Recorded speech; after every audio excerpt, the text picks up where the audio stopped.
Installment, we're going to be solving absolute value equations and inequalities. This first portion is kind of set up for you to understand you're always going to split it into two possibilities once the absolute value is isolated. So because that was done in the first one, we went ahead and set 6m equal to 42 or negative 42, because both of those are exactly 42 units from 0. So that would mean that m would equal positive 7 or in this case negative 7. Now don't jump to conclusions and think that all the answers are going to be that simple.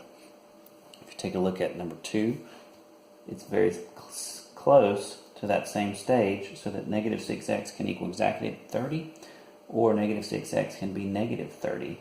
So we'll get answers of negative 5 or positive 5. Right.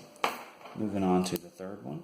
K minus 10 is equal to 3, so that means k minus 10 can be exactly 3. K minus 10 can be exactly negative 3, so that we get answers k equals 13 or k equals 7. Moving forward, number 4, the absolute value is already isolated, so that would mean x divided by 7 is 3, or x divided by 7 is negative 3. And those answers are pretty easy to figure out, that x is either 21 or negative 21. Okay, number 5 introduces some additional steps. Right? Oh, I didn't really work that one out in the right boxes. Number 5, we have some work to do before we split it up into our pathways. So we'll first have to move the 3 over by subtraction, and then divide both sides by 2, so that we end up with the absolute value of x minus 1 is equal to 4. Right? Again, subtract the 3 over, that gets an 8, and then divide by 2 on both sides.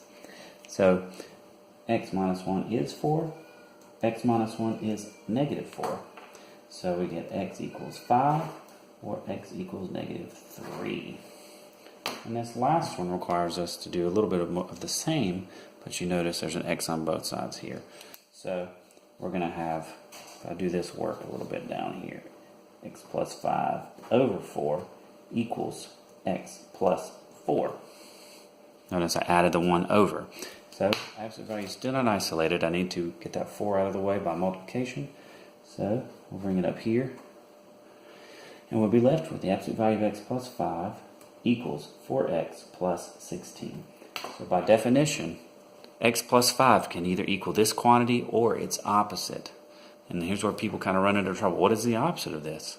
Well, the simple idea from the first chapter was that if we simply negate that expression.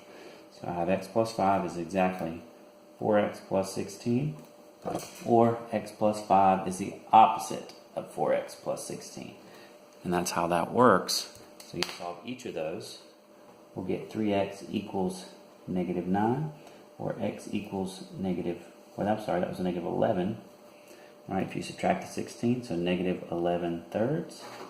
Or on this one, all right, if you distribute that negative, we've got x plus 5 equals negative 4x minus 16.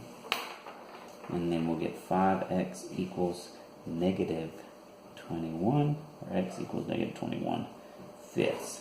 So what we've got to do after that is plug those back in to see which one is extraneous.